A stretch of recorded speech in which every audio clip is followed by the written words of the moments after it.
This happened when I was 11. My brothers and I had not long started at our new school. 3 days a week, Mom would drop us off, and the other 2, we had to catch the bus.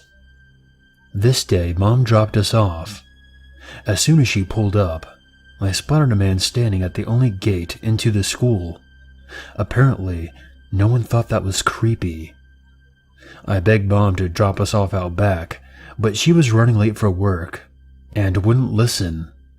I waited for Mom to drive off, and I told my brothers, who were 9 and 6, to do exactly as I said, without question. They nodded, and we walked towards the gate. I placed myself between the man and my brothers, making sure I got a good look at him. He was about 6 foot, dark brown hair, tattoo sleeve down his right arm, wearing a black skin-tight t-shirt and camo shorts. As we walked past him, I noticed something that made my heart skip. In his hand, closest to the school gate, was a pocket knife he was flicking in and out. At that point, priority 1 was to get my brothers somewhere safe. I made them walk quickly in front of me to the library. I told them not to leave the library until I came back to get them. Then I made my way to the office through the staff room. My teacher, Mrs. Muddle, stopped me and tried to make me go back out in front of the school to the office. I looked at her and said, "There's a man in front of the school with a knife." She could see that I was dead serious and let me through. The office lady called the cops, who were quick to show up and arrest the guy. Lunchtime that same day, I was called into the principal's office. Before I could ask what I had done, I was always getting into trouble. I was pulled into a hug by some random lady who couldn't stop thanking me for saving her son's life. Turns out, the guy was the father of one of the students, who had been physically abusing the kid and his mother. When she decided to leave him and stop him from seeing his son, he decided that he would kidnap and kill the boy because he saw that if he couldn't have him, no one could.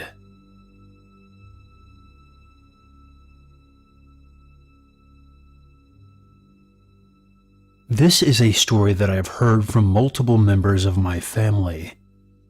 It didn't happen to me personally, but I have no reason not to believe what I've been told. I don't know the timeline or any details about the case, but I know that it's definitely true. I had an aunt who lived in Cleveland, Ohio, and worked for some sort of agency helping convicted criminals rebuild their lives after getting out of jail. I don't know the name of the place she worked, but I know that they were involved in the employment of felons as well as lower criminals.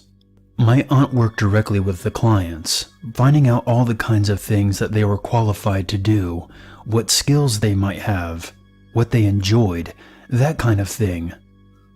She had a lot of experience talking to people who have done terrible things in their lives, but she never judged them for it or assumed that they would continue their criminality. The agency had to check the clients to see if they were genuinely interested in changing their lives, so most of them just really wanted help in becoming legitimate. She had one client who had a very hard time with transportation. He didn't live anywhere near a bus station and thus had a hard time getting to and from the agency as well as to any job. In the months that my aunt worked with this man, they became friendly, and at one point she offered to help him with transportation when she could. This is how she ended up picking him up and dropping him off at his house. I assume that whatever job they found for this guy was close to where my aunt worked, so she would just take him on her way home. She said that he was nice enough, kind of quiet and eccentric, but nothing too strange. At one point, when she dropped him off, he invited her in for a drink, but their professional relationship disallowed her from doing so. After a while, this guy apparently got on his feet and left the agency, fending for himself. My aunt pretty much forgot about it. After some period of time, I'm not sure how long, perhaps anywhere from a few months to a year or two, My aunt sees this guy's face on television. The police had stormed his house, I think after complaints from his neighbors, and found a horror show inside. He had murdered something like 7 girls and women and hid them beneath his floorboards.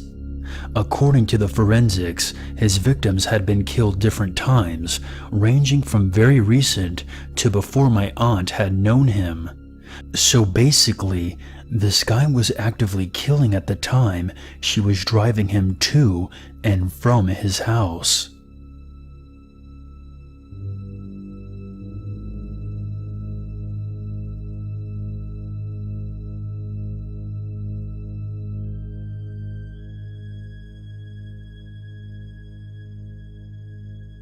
When I was a kid, around 8 years old, I took karate lessons at my local mini-mall. Just recalling the events of this story fills me with dread as to what could have happened. So yeah, I remember that my lessons were twice a week and an hour long, and my mom would drop me off and pick me up whenever it was over. Most parents would sit in the lobby and wait for their kid's lesson to be over, but my mom would always go shopping or something to kill the time instead. There was a guy that was in the lobby almost every time I had a lesson. He looked older, probably in his 50s, dark hair, long beard, and mustache. I always assumed that he was another one of the kids' parents, but I never saw him drop someone off or pick them up. Something was strange about this, but my 8-year-old brain didn't piece it together that it was weird that some guy would just hang out and watch kids in the lobby of a karate center. So one day I graduated up to a green belt, or yellow belt, or something, doesn't really matter, and my mom dropped me off at the same time that she always did. However, she didn't realize that I was in a different group of lessons now, and I wasn't able to participate in the class. So instead, I decided that I would look for her in the mini-mall. The guy started to follow me. He came right up behind me and tapped me on the shoulder, told me that my mom told him to find me because my sister was in the hospital. He described what my mom looked like, what my sister looked like, and that I should get into his van so that he could take me to my parents.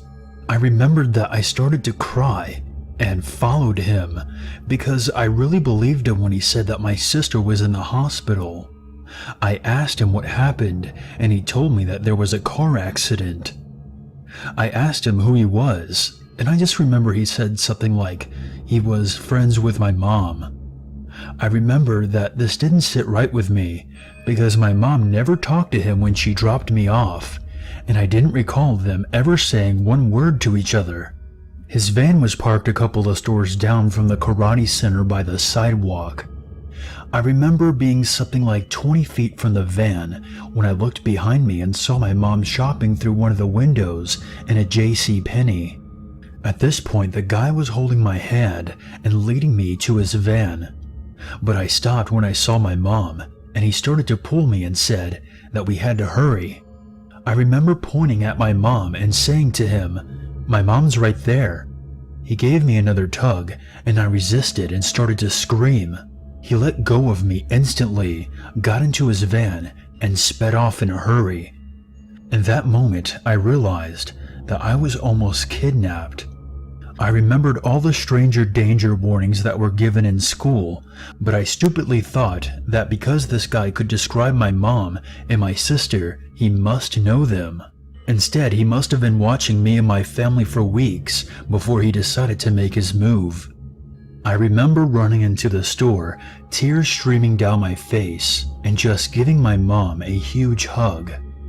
I tried to tell her what happened, but she just yelled at me and smacked me upside the head for missing my karate lesson. She took me back to the karate center. My sensei explained to her that my lessons were at a different time now that I have gone up a belt color. He probably explained this to my mom before, but as you can tell by reading this, I didn't have the most responsible parents. I tried telling my mom about the guy, who said he was her friend, but she ignored me. She said something like he must have thought I was another kid or something. God, my mom is such a fucking idiot. But I was too young to linger on it or do anything about it. So that memory just festered in me for years. And every year that went by, I became a little wiser and a little more terrified of what could have happened to me if I had gotten in that van.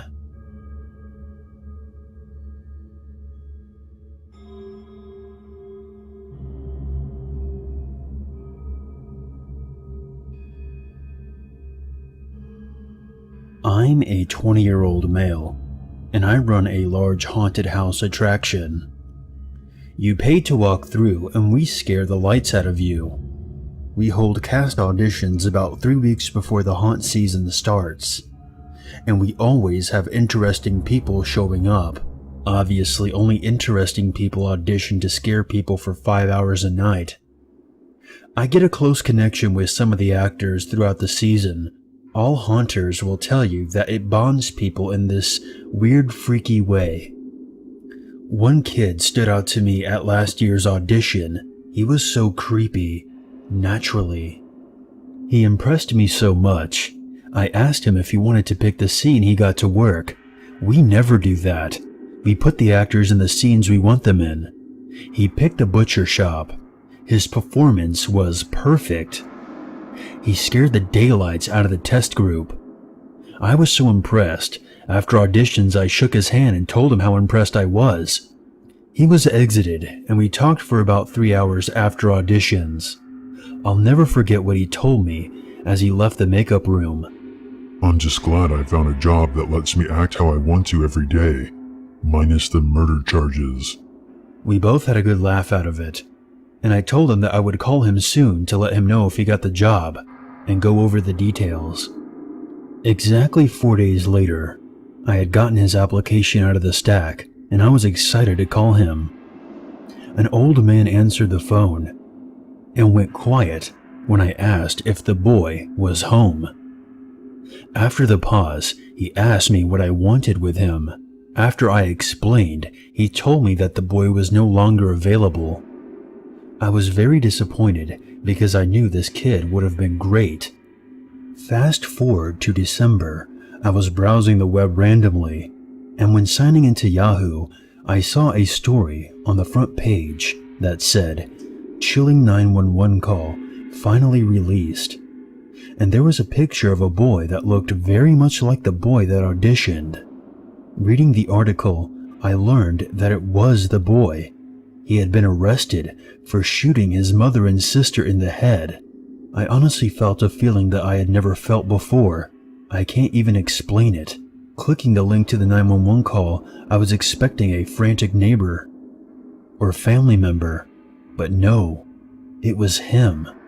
And he was so calm. For 24 minutes, he talks to the operator, telling her everything, emotionless, saying things like, I guess I've been wanting to kill. And I am pretty, evil. Whatever. he is now the center of a gun law debate and a debate on laws prosecuting minors. I cannot even describe that feeling I got when hearing the 911 call. All I can say is, you have to hear it for yourself. What if he had worked with me? Would he still have done it? Would he have done it at the attraction? I think about this a lot more than I should, and I cannot stand that. Is there any reason that you were so angry at your mother and your sister? I don't know. I wasn't. It's weird. I wasn't even really angry with them. It just kind of happened. I've been kind of planning on killing for a while now.